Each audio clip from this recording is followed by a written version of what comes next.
Yeah, I kind of had a relapse last night. Or these two watches here, these three rings, so six. Yeah, 10 gadgets. Not wiring a Stello or any CGM, so that was it. No watches in my waistband or around my ankles, so I mean, not that bad of a relapse. Though I must say, I've desensitized myself pretty well because this wasn't too bad. It's more comfortable almost to wear two watches around each wrist than it is to wear one around the ankle, because when you're sleeping at night in the bed, you know, the watch is like push against, and yeah, it's just really not that. Oh yeah, walking muscles. Yeah, so we have the Mobvoi TicWatch Atlas.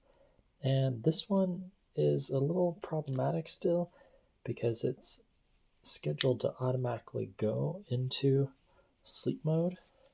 And part of that is going into essential mode. So last night, put into airplane mode, then I click this button, starting bedtime mode, and it goes into bedtime mode, but it didn't turn itself into essentials mode. And then all night, anytime I raise my wrist, let's see if I can reenact it.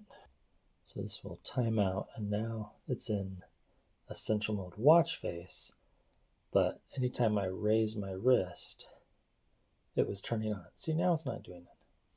And then, of course, if you push the button, you can go into smart mode. Not a huge deal, but kind of. And you can verify that was in that program mode, because right here, when I go to settings, and then you go to display, tilt to wake, yeah. Always on, brightness, yep, text size. And then we have to go all the way down to system, and then essentials mode. Switch to essentials mode, auto switch by schedule. It says right there from 2100 to 0700. So now that it is, no, it's not quite 700. So if I were to put this into essential mode manually, it would just stay in essential mode. In fact, let's do that test and see what happens. Now, the other thing is, before you put it into essential mode at night, you want to make sure you go into display, well, gestures really. So touch, yeah, touch, tilt awake, touch and hold, watch face to change, that's fine. But under display, always on screen, tilt to wake, backlight, you want to just say off. Otherwise, even in essential mode at night, it will wake you up, even if it is in sleep mode. Kind of, I don't want to say a dumb thing, but to me, that's a bug. When you're in that night mode, when you're in sleep mode, and even though you're in essentials mode, it shouldn't tilt to wake at night during your sleep window, right? Come on, someone back me up there. So now we just click here, and I'm also bothered that it doesn't have battery manager. Okay, so now it's in essentials mode, which I like how quickly it does that. And if I push this button, come on. See, and sometimes the wheel, the digital dial doesn't wake it up. There we go.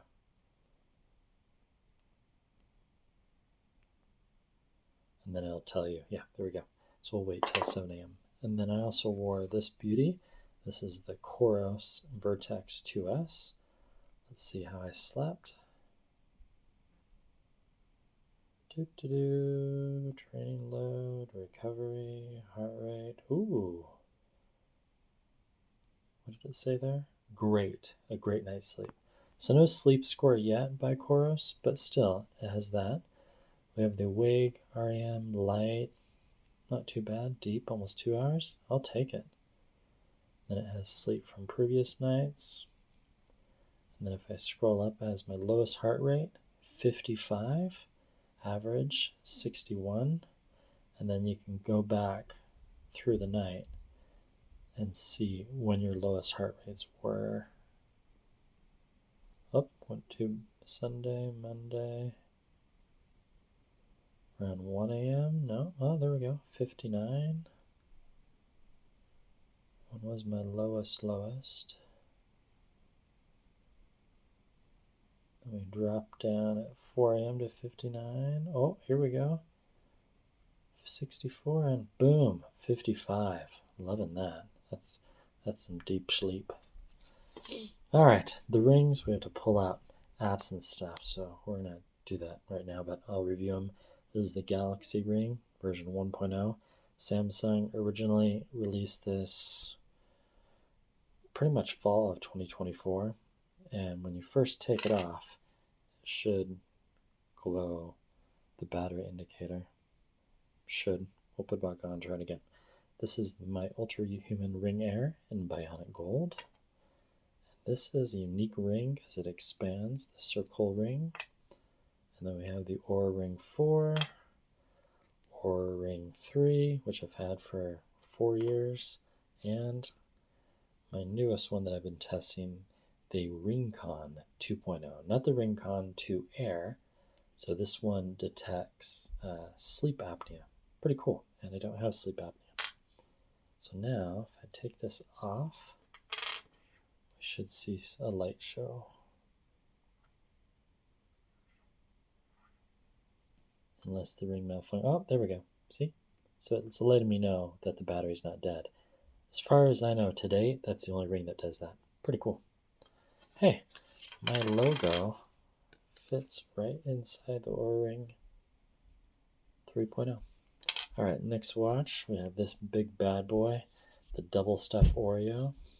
I'm going to get this question. This is the Gonwu wristband, very similar to like the Apple Watch Ultra wristband, and they also make wristbands for various other watches, but I really like it. Elasticity, breathes well.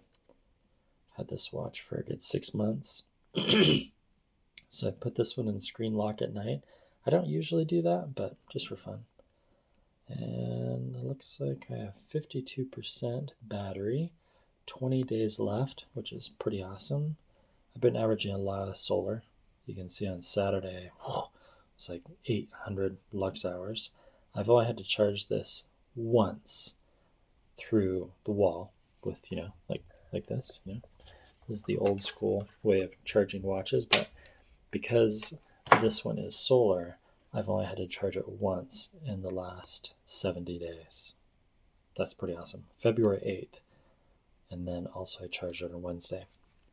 So this one is still in sleep mode, I believe. Ooh, body battery, 77. I can work with that. No naps today. Where's my... Wait, what was disabled? Oh, because, yeah. If we go to health and sleep, 79, not enough REM. It always says that. You slept long enough, but your amount of REM sleep was low.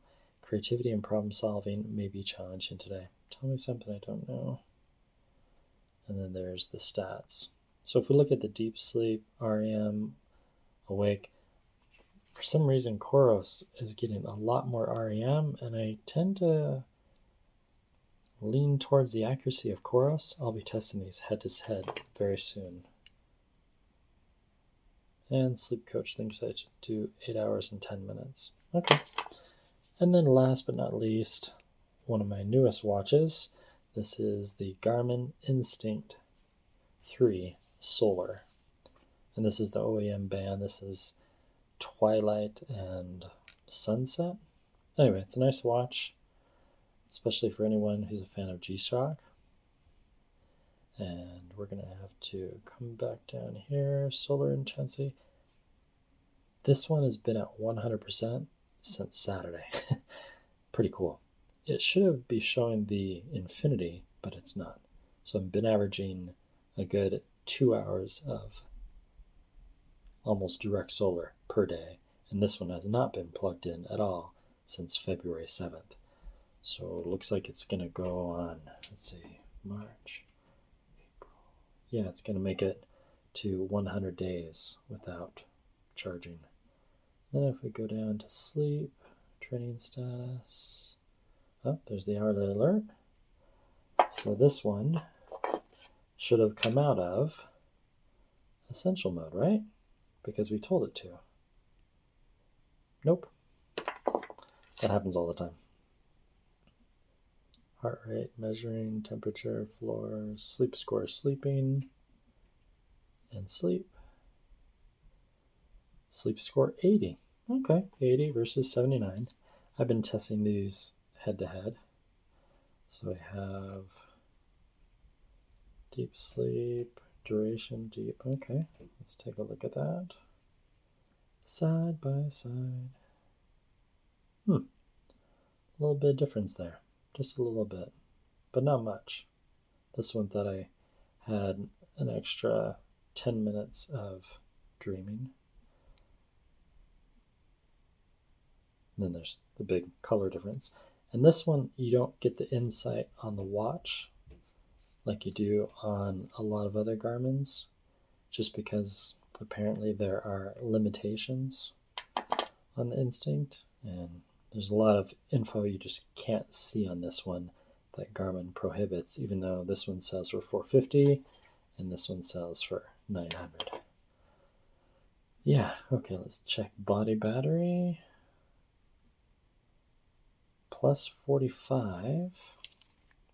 There's one thing in particular that I really wanted to measure over the last 2 months testing these is how accurate is and how consistent is the body battery between two very similar Garmin watches. So the body battery is off by 16 points. Interesting. Curiouser and curiouser. And then, of course, the graphs are in much greater detail on the Enduro, and also even on this one, the Garmin Venue 2 Plus. This watch is nearly, 4 years old, I think. Okay, let's talk battery life. COROS, amazing battery life. Because right here, we're at 75%.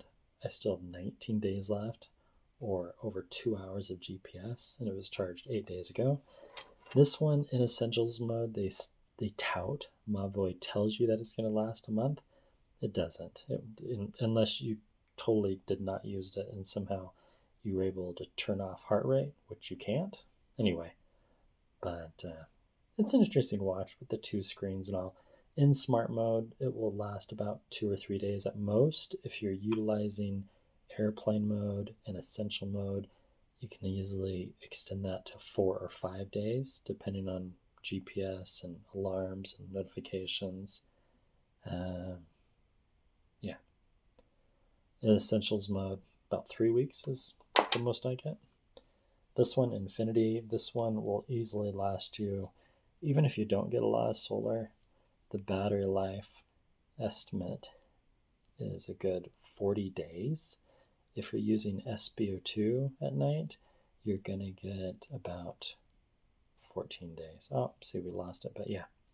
This one easily 14 days to 2 months if you get less solar, and this one 30 days or more. So now we have the fun reports. Good morning.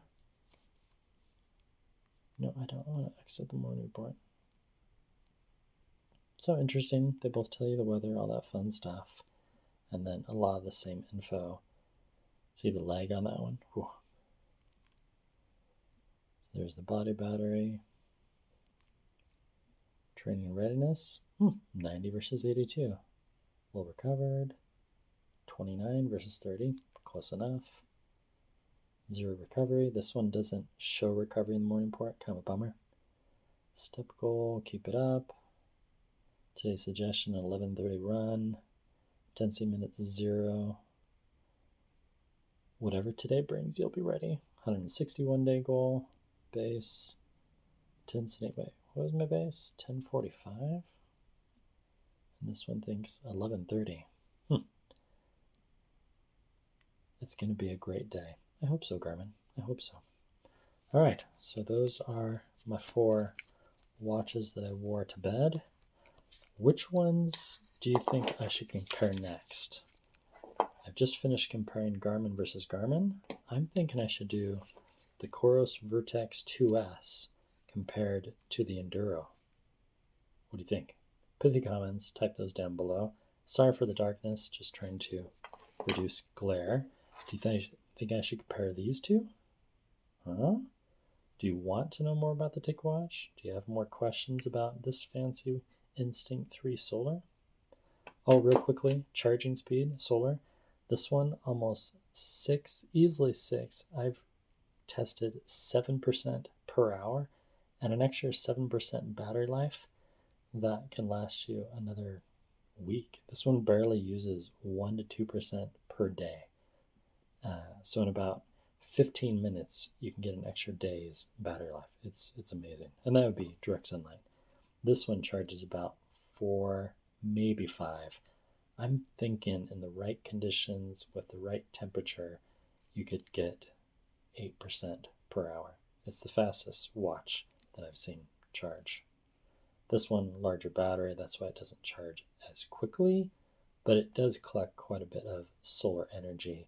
And you can see there here in the lux and the lux hours. If we compare those, yeah, this one's been charging a lot more. All right, that's enough. And don't forget, old guys rule, classic longboards. Goodbye for now. And recording.